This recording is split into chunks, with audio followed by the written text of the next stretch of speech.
So I ask you, is today the day you've had enough? Is today the day you say, I am more than my own story. I am my own creation. I choose more. I choose greatness. I choose greatness. I choose greatness. You just rewired your brain. You need to stop shaking your brain.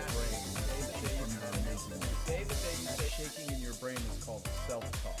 The brain looks for two things. Will it kill me, the saber-toothed tiger, or how fast can I recognize the pattern? You're about to break the patterns that you once did. Pattern. Good morning, everybody. And Jim Rohn's favorite word? Until you do it long enough. Where's the music at? Here's what I know. It's time for you to dream again. Let's start dreaming. All right, let's start dreaming. Oh, it's over here. Here's what I know. It's time for you to dream. Time for you to dream. All right. Thank you, Roy Smooth. Love you, brother. All right. Hey, good morning, everybody. It is October 30th.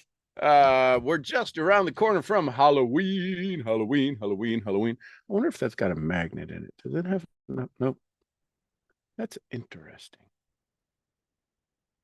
It won't stick other places. It's got a little magnet in it. All right. That's good. All good. All good. All right, we are on Outwitting the Six Ghosts of Fear, and we came to Old Man Worry. Old Man Worry. Good morning, everybody. Worry is a state of mind based upon fear. I got a little sticker on here. Move that sticker out of the way. There we go. It works slowly, but persistently. Good place to add but. It is insidious. It is insidious and subtle. Step by step, it digs itself in until it paralyzes one's reasoning faculty, destroys self-confidence and initiative. Worry is a form of sustained fear caused by indecision. Therefore, it is a state of mind which can be controlled. People who get into this worry do some amazing things to themselves. And it causes people around them to see it, to know it, to feel it, and be powerless over it. It's a hard feeling to see somebody you know who's in a state of worry. And the challenge is that we try to go to them with a worry-free frequency. Let me see if I can explain this. We attempt, as their friends, as their suitors, as their caregivers, as their influencers.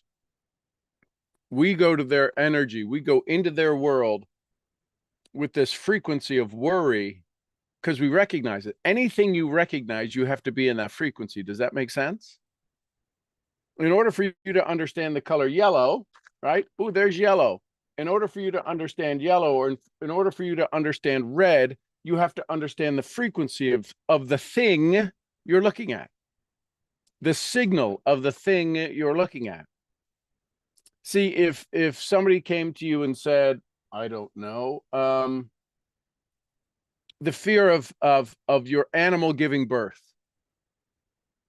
The sheep popped into my head. Lily popped into my head, the little fat, tiny Lily that she is. I shouldn't say fat. She is well kept. But if your animals, if you don't have animals, and B, have never had animals give birth, you don't understand the frequencies. Does that make sense? I know it's an odd, it's an extreme example. The point I want to make is that in order for you to understand worry, you have to be in that frequency. You have to show up in that world of worry in order to be able to understand it. The challenge is that when you want to go help somebody out of worry, all you do is worry and you bring more to it. So you have to break their pattern. And that's a hard thing for people to do because they're like, well, I don't want to upset them more. I don't think you could upset them more. Anyways, side story. Worry is a form of sustained fear. Worry is a form of sustained fear caused by indecision. Therefore, it is a state of mind which can be controlled. Do you realize there's a lot of people who don't even show worry? Most of the people we're going to talk to in network marketing are worried, although they don't show the signs of worrying. Most people who want to get well are worried. They just don't show the signs of worrying because it is a sustained fear caused by indecision. Therefore, it is a state of mind and it is controlled, can be controlled. An unsettled mind is helpless. Indecision makes an unsettled mind. Most individuals lack the willpower to reach decisions promptly and stand by them after they have made them, even during normal business conditions. During periods of economic unrest, such as the world recently experienced, the Depression, the individual is handicapped not alone by his inherent nature to be slow at reaching decisions, yet he is influenced by the indecisions of others around him who have created the state of mass indecision. Would you say, if you were a guessing individual, a betting person, most people are around people who make big decisions fast and quickly and stand by them? Or most people are around people who say, I don't know, people who have indecision, people who resist crossing the line of decision making? There's a large majority of one of those two, and I don't think it would surprise you which one it is. So if that's the case, if most people hang around most people who are indecisive, they can't stand out in the world. They can't stand out in the space. They can't make a decision fast, because if they do, they'll be cast out of their group. It's just that simple. During the Depression, the whole atmosphere all over the world was filled with Fiorenza and worryitis. Fiorenza and worryitis, two mental disease germs which began to spread themselves after the Wall Street frenzy of 1929. There's only one known antidote for these germs. It is the habit of prompt and firm decision. Moreover, if it is an antidote which every individual must apply, it is an antidote which every individual must apply for himself, We do not worry over conditions once we have reached a decision to follow a definite line of action. I once interviewed a man who was to be electrocuted 2 hours later. The condemned man was the calmest of some 8 who were in the death cell with him. His calmness prompted me to ask how it felt to know that he was going to go to eternity in a short while. With a smile of confidence on his face, he said, "It feels fine. Just think, brother, my troubles will soon be over. I've had nothing but trouble all my life. It has been a hardship to get food and clothing. Soon I will not need those things. I have felt fine ever since I learned for certain I must die. I made up my mind then to accept my fate in good spirit." As he spoke, he devoured a dinner of proportions sufficient for 3 men, eating every mouthful of food brought to him, and apparently enjoying it as much as if no disaster awaited him.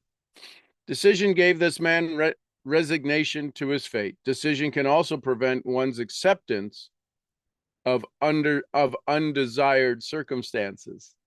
Let me say that one again. Decision gave this man resignation to his fate! Exclamation point. Decision can also prevent one's acceptance of undesired circumstances. The 6 basic spheres translated into the state of worry through indecision. Relieve yourself forever of the fear of death by reaching a decision to accept death as an inescapable event. Whip the fear of poverty by reaching the decision to get along with whatever wealth you can accumulate without worry. Just seems like an odd place for that word. I understand it. Whip the fear of poverty by reaching a decision to get along with whatever wealth. I'm saying that right? Wealth. Yeah. The wealth of, you can accumulate without worry. Put your foot upon the neck of fear of criticism by reaching a decision to not worry about what other people think, do, or say. Eliminate the fear of old age by reaching a decision to accept it, not as a handicap, yet as a great blessing which carries the wisdom, self-control, and understanding not known to youth. Acquit yourself of fear of ill health by decision of forgetting to forget symptoms.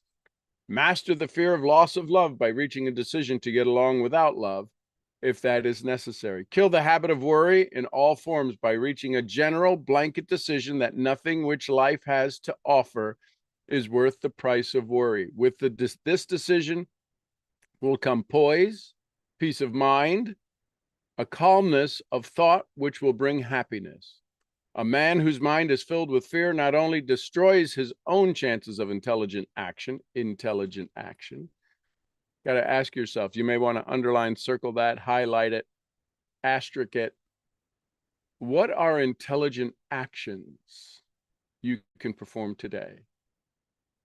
What are things when you see people do things, you can kind of identify them as, are those intelligent actions? If they are not intelligent actions, are they to blame, or is that their programming? Intelligent actions, but he transmits these destructive vibrations to the minds of all who come in contact with him and destroys also their chances. A man whose mind is filled with fear transmits the destructive vibrations to the minds of all those in contact with them.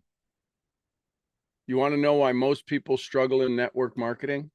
It's that secret right there. That's $1 million secret.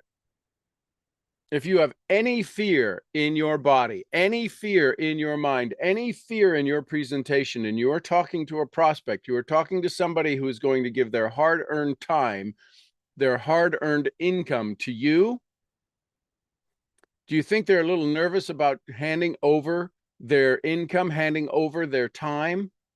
And if there's the slightest bit of fear, slightest bit of doubt in your words, in your vision, in your story, in your body, it gets transmitted instantly to them.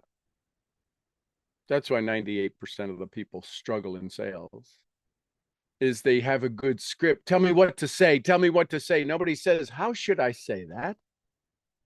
How should I speak? How is human? How is human? How should I? They say, tell me what words?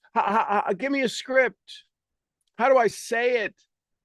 Not who do I need to become? How do I say this? How do I transmit confidence? How do I transmit courage? How do I transmit, I got your back? See, few, if any, ever learn that. Even a dog or a horse knows when its master lacks courage. What?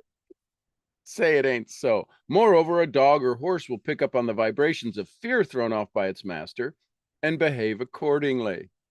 If a dog or a horse can do that, what do you think a intelligent brain might do? Lower down the line of intelligence in the animal kingdom, one finds the same capacity to pick up the vibrations of fear. A honeybee immediately senses fear in the mind of the person. For reasons unknown, the bee will sting the person whose mind is releasing vibrations of fear much more readily than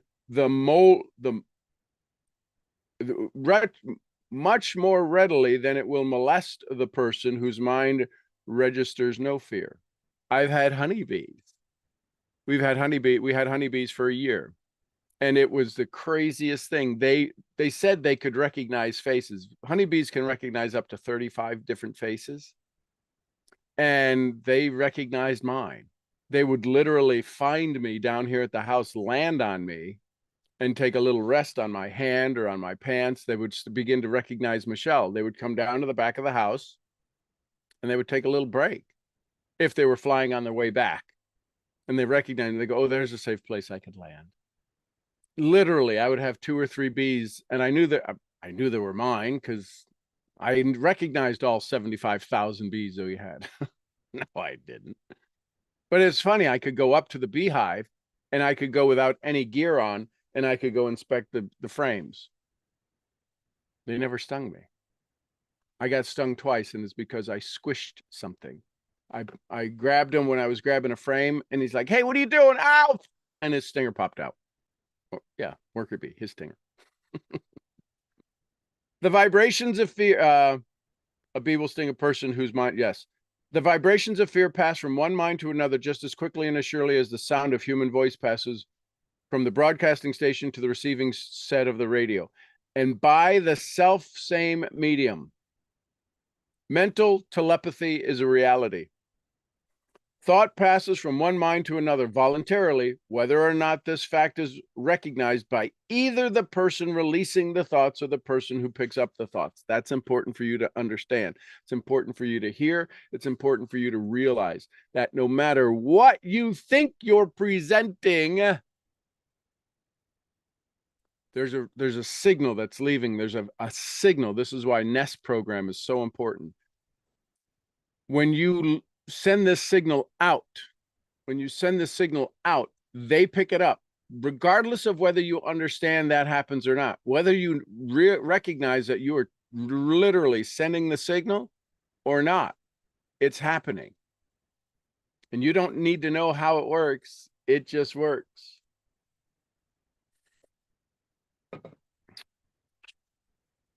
The person who gives expression by word of mouth to negative or destructive thoughts is particularly certain to experience the results of those words in the form of a destructive kickback. Karma. You say bad things about, they're stupid. You're going to wind up with something to be stupid about. If you see stupid, the universe just goes, oh, okay. Body 7735658544321 is looking for stupid. Let's give them more stupid in their life. It's called the reticular activating system. You are activated to look for stupid stuff. You are activated to look for weak stuff. You are activated to look for sick stuff. The release of destructive thought impulses alone, without the aid of words, produces also a kickback. Karma. In more ways than one. First of all, and perhaps the most important, is to remember that the person who releases thoughts of a destructive manner must suffer damage through the breaking down of the faculty of creative imagination. How about people who talk about always being broke? How about people who talk about never having time? How about people who talk about I don't have any money? How about people who talk about fill in the blank? Whatever they think about, they bring about. And by talking about it, the universe thinks you're thinking about it, and therefore it gives you more of it. First of all, and perhaps the most important to be remembered, the person who releases thoughts of a destructive nature must suffer damage through the breaking down of the faculty of creative imagination. You know why it's so hard for some people to see the solution when it's sitting right next to them, when it's right in front of their face? Many times we offer people a very simple solution to get into a business model that is extraordinarily inexpensive to allow them to leverage life in a way they've never been able to leverage before. Most people don't understand leverage. They can't understand the network marketing business model because they think leverage is being taken advantage of because that's how they feel at their work. And we explain it the same way. I enroll you and I get a piece of you. That's no different than my job. They can't see the conversion. They can't see the exponential carry out of, well, if I enroll people, I can get a little of what they do. They don't see that. They only see you taking advantage of them. Subconsciously, unconsciously, it's just what they see. And 90% of presentations cause people to feel that way. But we don't mean it that way. We don't want them to feel that way. Sucks to be you, Charlie. That's how they feel. You have not converted them. Secondly, the presence in the mind of the destructive emotion, the presence in the mind of any destructive emotion develops a negative personality which repels people. And often converts them to antagonists, always finding fault with stuff.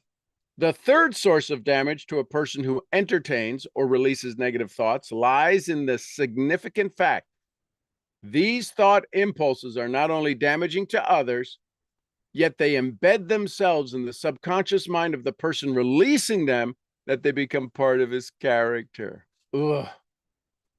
Good luck. One is never through with a thought. Listen carefully. I have this underlined asterisk in blue. I don't normally underline in blue. I had to find a special pen, so I'm paying attention to my own notes. You choose to do what you wish. One is never through with a thought merely by releasing it. When a thought is released, it spreads in every direction through the medium of the ether. Yet it also plants itself permanently in the subconscious mind of the person releasing it.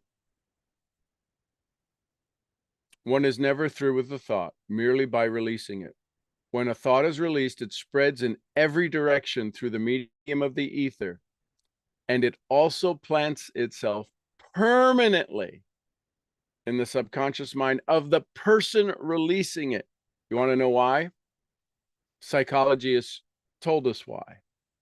The reason it does that is because the brain stores everything. Everything you've ever said, anything that's ever been said to you is recorded in your mind. That which you repeat regularly becomes permanent. Any thought your brain says, wait a minute, anything that you think about is important.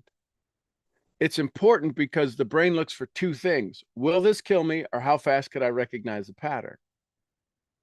And any thought you have, we are going to store, because A, we want to be able to recognize the pattern.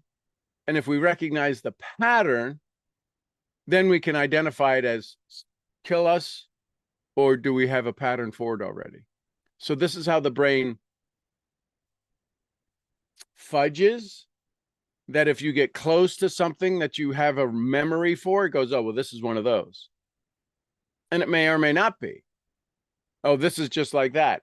And if it's something that is scary, something your brain has locked in as a threat, and it's close to it, like goal setting is a threat because it's a shift to the identity, that has been locked permanently in your brain. And then if you ever go for a goal, you ever go for the reaching the stars, shooting for the moon, and you failed, the brain recognizes that too and says, oh, you're having one of those dreams. And then it plays the story out. Don't you remember you failed at that? Don't you remember you failed at that? Don't you remember that you failed at that like 52 times? Don't you remember that? Don't you remember that? Don't you remember that? I've got all of the history right here. I've got it all in your mind. You may not be conscious of it, but I've got all of the feelings of when you failed and fell short and you lied to yourself. It's where you lose your motivation. This is why visualization, this is why having your DMP, this is why you standing strong every day. Because if you don't stand for something, you'll fall for the same thing you fell for last decade. This is good stuff. We're going to stop just before the Devil's Workshop, the 7th basic fear of evil.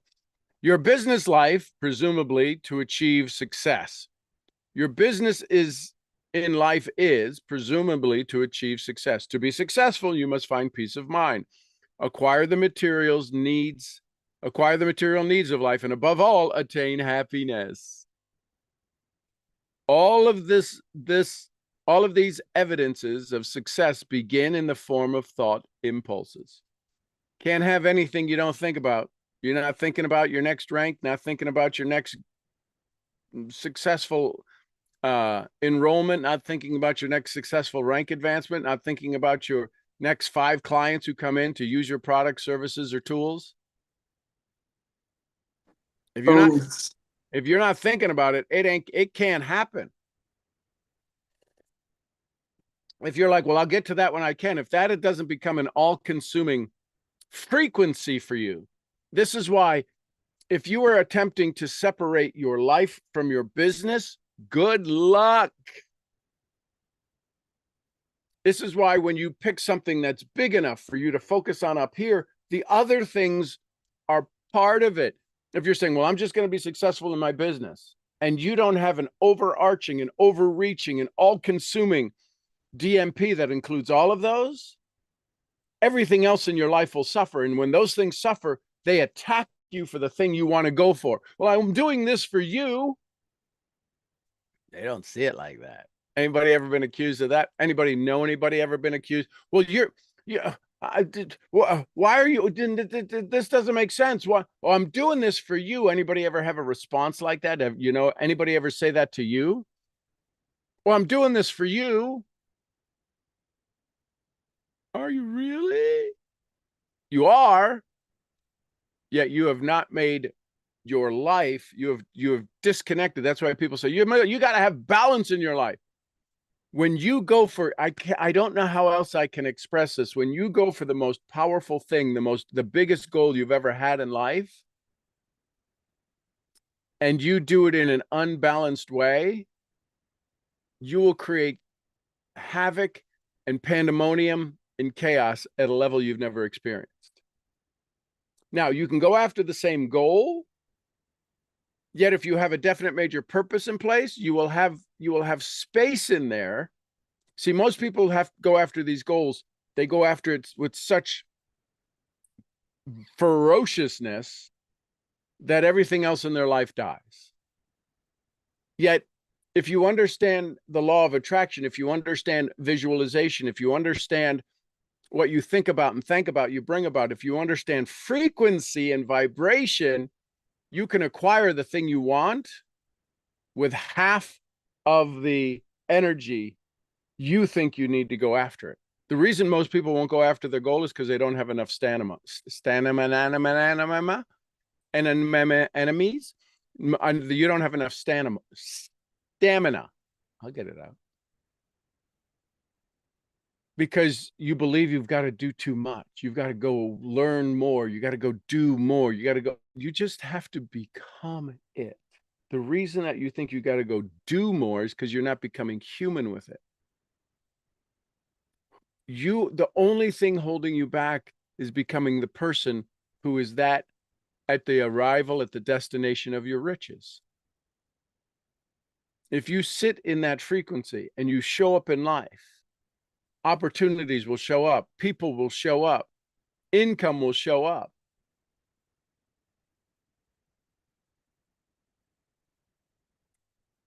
Happens that way. You may control your own mind. You have the power to feed it whatever thought impulses you choose. With this privilege also goes the responsibility of using it correctively. Yes, you are the master of your own earthly destiny, just as you have the power to control your own thoughts. You may influence, direct, and eventually control your own environment, making your life what you want it to be. Or you may neglect to exercise the privilege which is yours to make your life to order, thus casting yourself upon the broad sea of circumstance, where you will be tossed hither and yon like a chip on the waves of the ocean. You may influence, direct, and eventually control your environment, making life what you choose it to be. Or you may neglect to exercise the privilege which is yours to make your life to order, thus casting yourself upon the broad sea of circumstance, where you will be tossed hither and yon like a chip on the waves of the ocean. We are now going. The Devil's Workshop will be tomorrow. Good morning, good morning, good morning. Questions, comments, thoughts, takeaways, take with yous. Would you learn? Would you like? Lots of big stuff in there.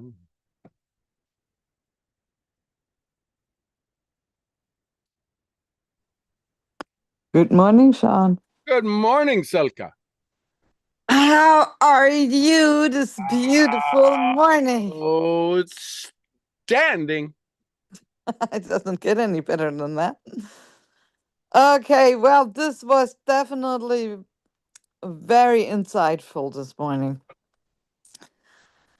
Because I often wonder I speak to people with lots of excitement, but sometimes it doesn't seem to translate to them that way. Why do you think that is? Because they haven't been programmed to listen for excitement. Well, that's very interesting. You didn't. Isn't that fascinating? I almost want to say, because Yeah. Because we don't set the stage. Hey, listen, sometimes I get excited. Is it okay if I get excited? Now they can look for it.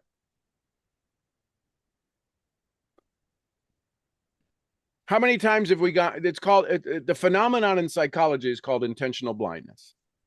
what does that mean?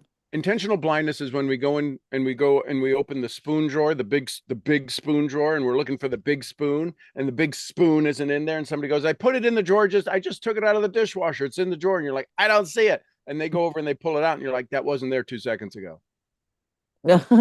Yeah, That's a phenomenon in psychology known as intentional blindness. We cannot see what is directly in front of us. And you will swear on a stack of Bibles, it was not in there. There's people who live their whole life with intentional blindness, the ability to not see. Another word for it is called a scotoma. It's called a blind spot. Now, a blind spot is different than intentional blindness, and yet we can't see either. A scotoma is kind of that spot in your mirror when you're driving, you're like, and you go to pull over, and you're like, a horn goes off, and you're like, oh my God, I didn't see him. I looked in all my mirrors, I didn't see him. Yeah. They were blind spot. yes. Blind spot is you literally can't see it. That's a scotoma. A intentional blindness is literally your brain has locked it out because you have said, it's not in here. It's not in here. I can't see it, which is the same intentional blindness that people have when they look at your business. I'll never make any money there. I'll never do that. I can never do that. And they come up with 100 reasons why they can't do it. So they are literally creating intentional blindness. And the only way we can get around intentional blindness is to break the pattern, is to break the paradigm, is to break the frequency that they're in. And telling them it's right there isn't the way to break the frequency. So how do you break it? Very easy. Why do you ask? Because I want information. Okay. What do you think? What do you think might be a step you would take to break somebody's frequency, to break the pattern of intentional blindness? I don't know. That's why I'm asking. Excellent. Well, I can't give you the answer unless, because you're intentionally blinding yourself. This is what happens with people who don't stay. Well, let me see what might be an answer. Because I bet you come across people a lot of times that ask you for the answers, and you give them to them, and they don't even like them. They don't even do them. They don't even follow up to find out how the answers could work. Yes, So all the time. yeah. So because that's how you are. You always ask me for that, and I go, what is it? Well, if I knew, I wouldn't be asking you. Not a good answer. What you've got to stretch your capability and capacity. What's one thing that is possible that you might, I don't care if you say wave Lily Bean's butt in the air. It's a Lola bean. Lola Bean's butt in the air. I don't care. Just something I would need you to break the pattern that it's okay for you to come up with solutions, right? You use ChatGPT a couple of times, you go, oh my God, that's a great thing. I now have this as a tool as well. So to break somebody's intentional blindness, what might be something you do? Smack them upside down the head. Absolutely. That probably you'll only get to do it once, but that's a good idea. That would break their pattern for sure. Another They would always remember it. Right? So another solution might be is, what would it mean if you did see it? Ah. We can, when somebody, we know this. Do you remember when you were little and you wanted to be mad and somebody tried to make you laugh and you wanted to be madder? And you were madder and you really wanted to laugh too, but you were getting mad that you had to laugh, that you were going to be happy, that you were going to get over your madness, and you wanted to get more mad because I don't want to be happy right now. I want to be mad. And then you couldn't help it, but you had to laugh. But you wanted to be more mad before you could be happy. That's how people are in our business. That's how people are in every presentation. They want to be more resistant before they say yes. Because if they say yes, they feel like a sucker. What happens? What do most people believe when they get sold something? They were taken. I don't want people to be taken. People hate to be sold. They love to buy. My goal is to continually get you to buy any idea you put forth. If you put forth the idea, I don't have money, I want you to buy that. I don't want you to sell me on it. I want you to buy it. Really? What does that mean? What do you think you need money for? Sell me on what you don't have money for. I want you to buy the idea that you don't have money for the thing that you want. And they can't. They can't sell me on the idea because they don't want to buy it. Oh, so, well, I want to take care of my family. That's why I would want to pay for this. So when would you like to get started? They can't, it's impossible to sell an idea if you won't even buy the idea. Yet we sit and we argue with people on me sell you, you sell me, I sell you, you sell me. Remember, sales is a transference of enthusiasm. Buying something is a commitment to somebody's future. And people are buying the fact that they have no money, buying the fact that they have no time. Right, because it's not true. They do. Well, no, it's true to them. We think it's not true. And we are sold that because we buy that they don't have it because we don't ask the next question. How many times have you said in your, listen, I'm not buying that. I'm not buying that. I have said that many times, but not in my network marketing. I say that, and this is so funny. When I hear you speak, I say exactly those things to my German students when they're trying to sell me. And I literally say that. Then why don't you use it in your business? It's not correct. Then why don't you use, I mean, it works. Why don't you use it everywhere? That's crazy. Well, I use it and it works great over here, but I'm not going to use it over here. I think because it's. Because of what? Because somebody told you, here's how you say something? You're successful. You have a business. It's crazy. Yes, because I don't know why I don't transfer what I use in German. Probably because there's a rules in how. No, there's no rules. It's being a good human. What rules are there? No, I mean, there's rules in German. So when that's being a good human. Being a good human is I'm going to use a language. I'm going to use this language as a good human to talk to other people, so it makes good human sense. Same thing with marketing. Okay, so let's pretend. Yep. Or not, person tells me, yes, role play. Tell me you don't have time because you're doing the sheep and. I don't have time. My schedule is really booked. I'm not buying that. What you're selling me. Okay, you don't have to buy it. Why do you keep selling it to me? I'm not selling it to you. I'm telling you a fact. You asked me a question, and I just gave you a fact. My schedule's full.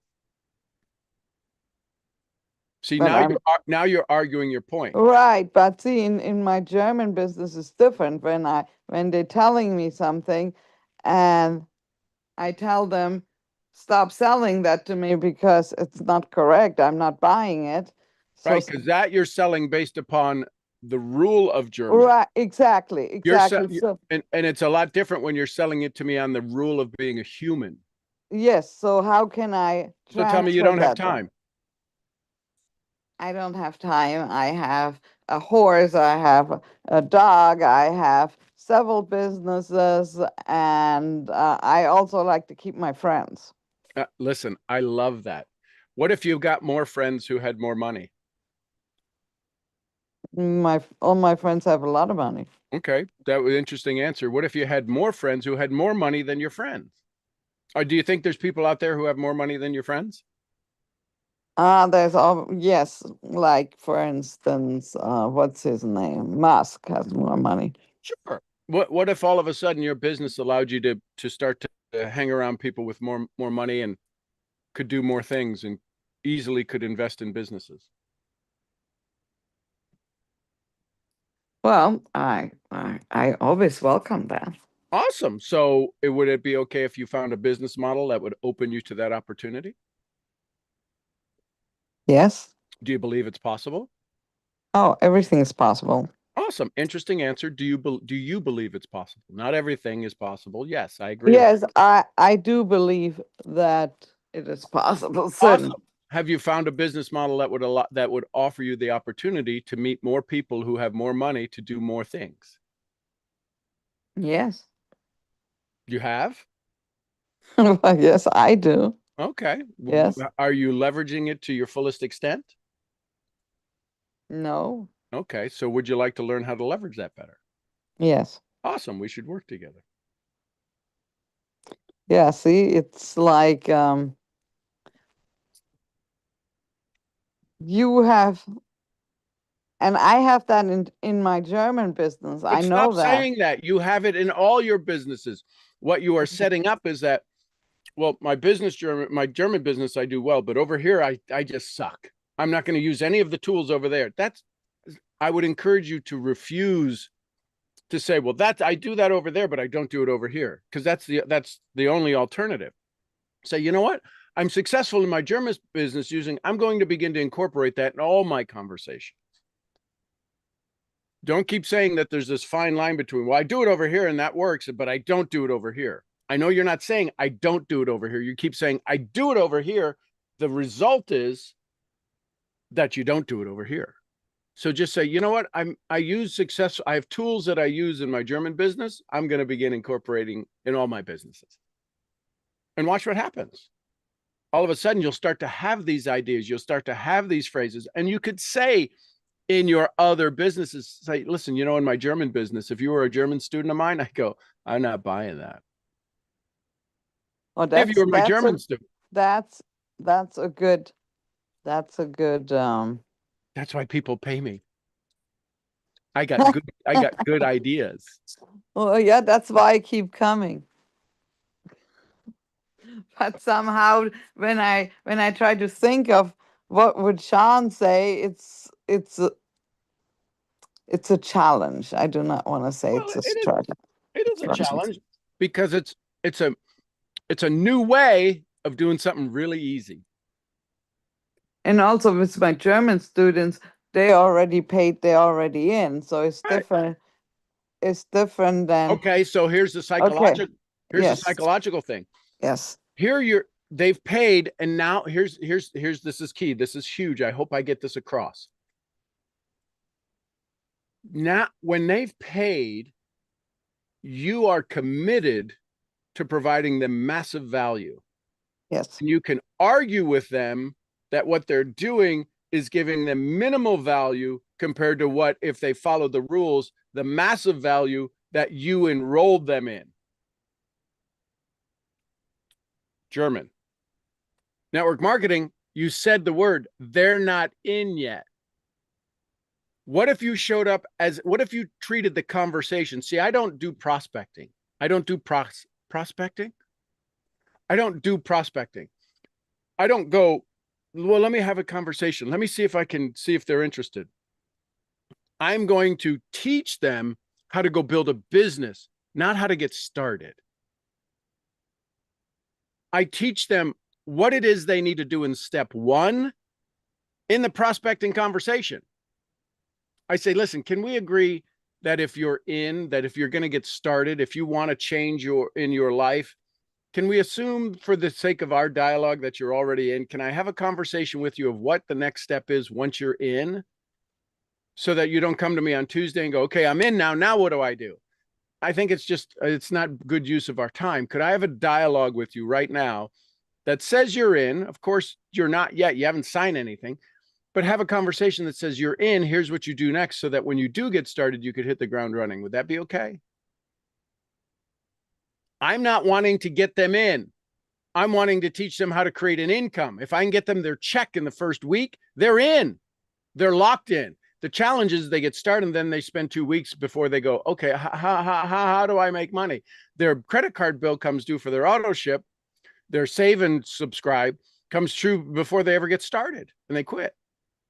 So I have a conversation with somebody. Can we talk about what it would take to enroll your first prospect, your first person, your first business partner? Rather, because I'm assuming that you really, if this makes sense, you would do it. Whether it's with me or somebody else, but you would do something that makes sense, right? Yep, great. Can we have a conversation that makes sense then? Not about what it takes to get started. It's real simple to get started. It's a credit card and a signature, and you can do it online. Let's talk about what it takes for you to get your money back. I don't know why we need to present the 72 ways to get paid on the income. They only need to know one. how to get their, what's the next step in the comp plan. So why not have that conversation so that you're not wasting time on the 72 ways to do, and here's how we do this, and here's the back office. Nobody cares. Nobody cares. I don't do that. Some people do that because I agree with you that there's no point in that. What I tell them, especially in this business, that they need to get 3 people, but I think a lot of Yeah, people that's don't. overwhelming. That's overwhelming. They can't even imagine 3 people. Yeah, you're right. That makes them scared. Freaks them I out. think. I have to get 3 people to get mine. Oh my God. To You get the auto-ship free. No, you can Yes. get one and it's free. One this month and it's free. Another one next month and it's free. Another one the next month and it's free. And But then it's that's- always free. That's not how it works. If I get enough people to get started this month that I can offset my auto ship, if I receive commission enough that offsets my auto ship was free. I paid for it, but I got my commission that paid for it. Doesn't mean that it's gonna be free from the company. It just means, can I create enough income so that I'm never out of pocket? I see. You're looking at it differently. Yes. Yeah, change the way you look at things, and the things you look at change. You just have a knack of doing that. Well, And- I want it to be easy. My goal isn't to add more stress to your life. Yeah, and I totally get that. That's exactly what I tell the students. Yeah, I want it to be simple. Yes. Right. So make it simple. Stop telling people they need 3. Well, it's like if you have 3, you get it free. Yeah, I but they think- they can't see 1, let alone 3, and 3 locks their brain up. Yes, that's true. But why would I tell a 5-year-old, hey, listen, you're going to die sometime? Isn't that true? That's so true. terrible. And what But- you tell your, listen, we just got your puppy, but love it because it's going to die in about 10 years. That's the truth. It's going to die in 15 years. Listen, isn't that cute? Love it because it's going to die. That's a true statement. Why Right, would you but ever that, want to scare them like that? that would be horrific. Yeah. That's what you're that's the exact same thing you're saying to your prospects when you say get 3 and it's free. Okay, so how would you do it differently? Listen, if there was an opportunity for you to have no fee out of your pocket, would that be a good thing? Great. What do you think that would take? I have no idea. I know, but if you did know, what do you think it would take? I don't know. I'd probably have to enroll people. Do you think it'd be like 50? Do you think the company's got it set up so that after 50 people in your team, you could get it free? Well, I would hope so. I would hope so too. Numbers a lot less. You got to start off with big. The compare-itis is I got none. 3 is a ton. But if it was 50, oh my God, 3 is easy. They have to switch the 3 to being easy. We make it tough. Oh, hey, listen, I'm glad you got started. Let's go get your 3. Get my 3. I don't even know what I'm doing. You absolutely fire up the ghost of fear, old man worry. And then they wind up with negative thought. I'll never get 3. I can't get 3. I don't know 3. I talked to 3 people the last time. I can't go to those 3 people I talked to in the last company I was with because they thought I was nuts then. Now I'm talking about this, and they'll never even go travel, blah, blah, blah. And all of a sudden they have this whole story and they quit before they ever get started. Yes, and this makes a lot of sense what you just said, because I see that often in like sales or in presentations where they start with a very high amount because they add everything up and then they go, so it would be like 50,000, but it's not going to be 50,000. Then they take some off and then they take a little bit more off and then they take more off. And then they end up with like maybe $900 for whatever the thing is. And then it seems like you're paying very little. Yes. You have to make it a no-brainer. And most of us don't make it a no-brainer. We make it so that their brain hurts. Yeah, it seems so simple. Yep. But that makes so much sense. Yes. Have them say what they would think. Oh, but we want to be so smart. We Yes. want to be so smart and show how much we know and how good we can do this and how that was a hell of a presentation. Did they sign up? No, but I gave a hell of a presentation. No, your presentation sucked. The only reason you have a presentation is so they can tell you how they want to get started. You told them all about the plan that they don't want to be a part of now. How'd that work out for you? Right? Yes. How can I be of service? Well, you can't. Do I have your permission to help? No. Anything else before I go? How was your presentation? Didn't get to make it. They quit before I got started. So the presentations that are done are not done in a way where people They're will done for stop. ego. 90% of people do a presentation for ego. What do you mean by that? I'm going to show them how much I know. I'm going to tell them how poor they are. I'm going to show them how shitty their life is. I'm going to show them how sick they are. I'm going to tell them how great my product is. I'm going to tell them how they don't know anything about this and they should work with me and they should feel lucky that they're working with me because I'll give them something that'll change their life. I guess that's kind of what it's based on when I see how they're done. Yep. So if that's the way they're done and that's the way all of them have been done, do you realize how simple it is to show up and say, what do you want? If you're going to go do something new, do something different to get a better result, what do you want? What does it need to look like? What is the criteria you would want in a business model so you could say, you know what? That's what I've been looking for. What would you look for? We never qualify them. Clarify, qualify, create expectation. We never do that. Why is that? Because we want to show how smart we are. We want to go back and say, we want to check the box on strategy. I did the presentation. Nobody's doing a debrief after the presentation. Your upline isn't smart enough to do a debrief on the presentation to say, what energy were they in? Where were they before you started the conversation? Where were they midway and where were they at the end? Did you improve their life? Did you bring value to their life, regardless of whether they joined you in business? What value did you bring into their life? What new ahas did you offer them? Did they see because they spent time with you? Most people say, what? Jim Rohn would say, that's a clue. If you're not allowing people ahas, oh my gosh, I never thought of that. If they say if they're not saying I never thought of that, you are not getting them thinking. And if you're not getting them thinking, what are they repeating? Their past. And if they're repeating their past, if they're talking to you, their past couldn't have been too freaking good. They got to have some financial. That's not it. Finance. I can't speak this morning. How do you say financial? Well, you just said it, didn't you? Is that how it's said? Yeah. Okay. It just, everything's sounding weird today. I must be going through a growth spurt or something. So they must be having some money problems if they're talking to you to try to leverage the income model. And if you're having to present to them, somebody who understands the leverage of a network marketing business has already done their research, has already looked at the company, has already looked at the legacy of the company, the ownership, has done their Google research, and they're saying, I want in.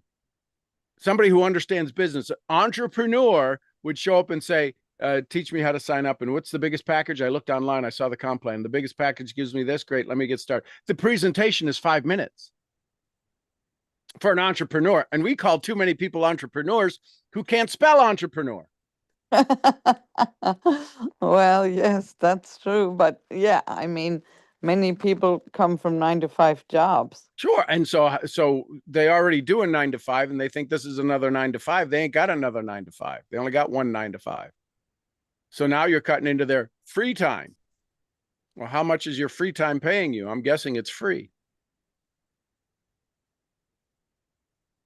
Yeah, they think that just because you're on your phone, you have free time. I Right. see that even with my own family. Oh, can you help me do that? Well, no, I'm working right now, but you're on your phone. Well, that's So how I that's work. association, right? So those are conversations.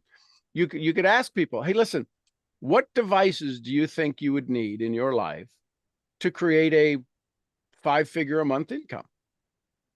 What tools do you think you would need? What hardware do you think you would need to have? You would need to own, you would need to acquire to create an additional income of $2,000, $3,000 a month?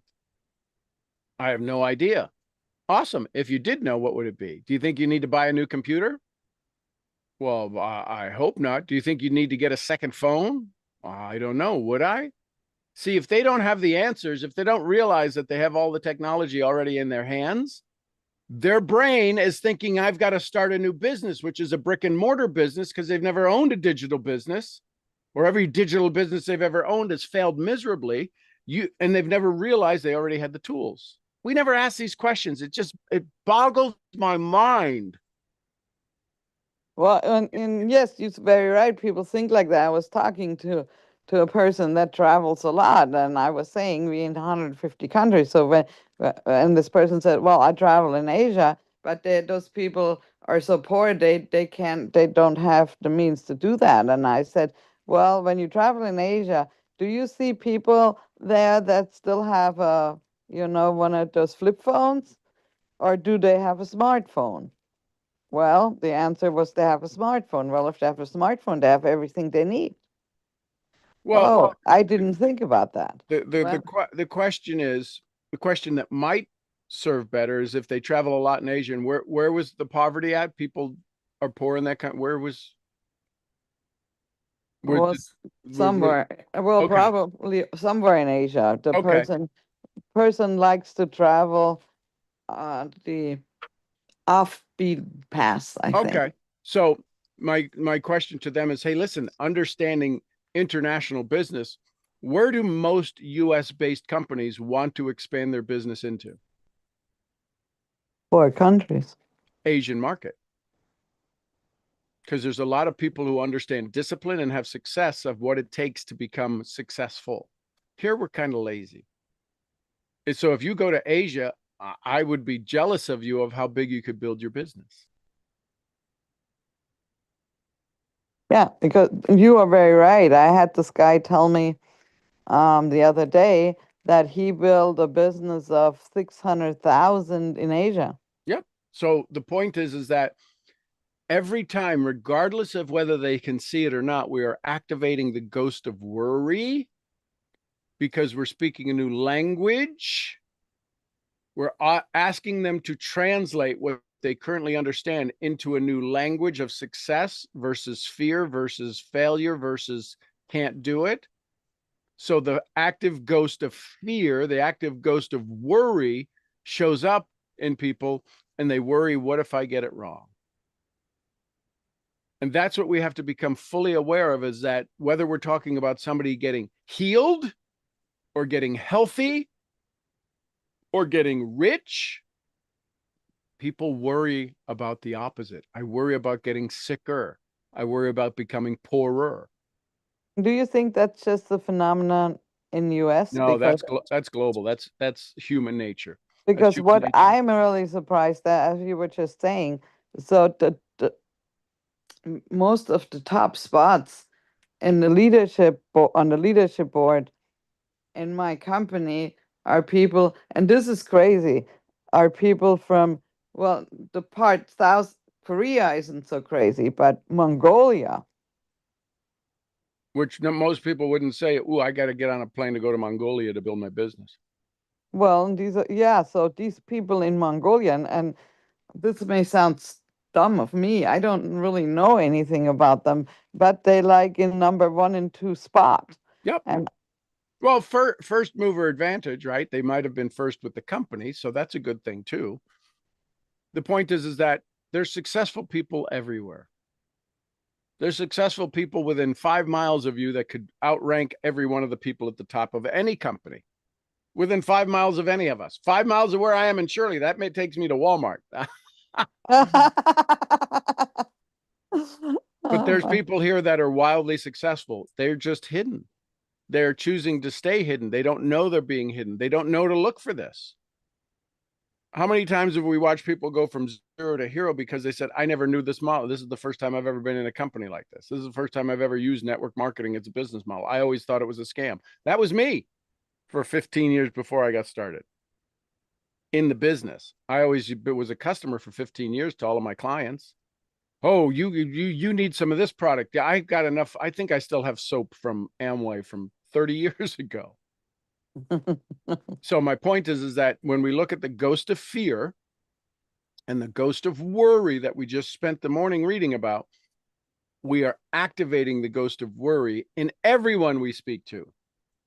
If we were speaking to them, if we allow them to have a significant portion of the dialogue, the conversation to us, we can eliminate their ghost of worry. And that's the key. Get them to do more of the talking. Because if they're talking, the one who does the most talking is doing the buying. And if we do the most talking, we are buying our own story. And that's not how I get paid. I only get paid to do two things: enroll customers and train leaders, period. I like the second one a lot more. It keeps me from being up at night. Love it, love it, love it. Love it. Thank you. Thank you. Thank you. Love you. You're welcome, welcome. Love you too. Anyone else? Thoughts, comments, questions, takeaways? What lessons did you learn? Any ahas that you had? Tomorrow we'll be on the Devil's Workshop. Ooh.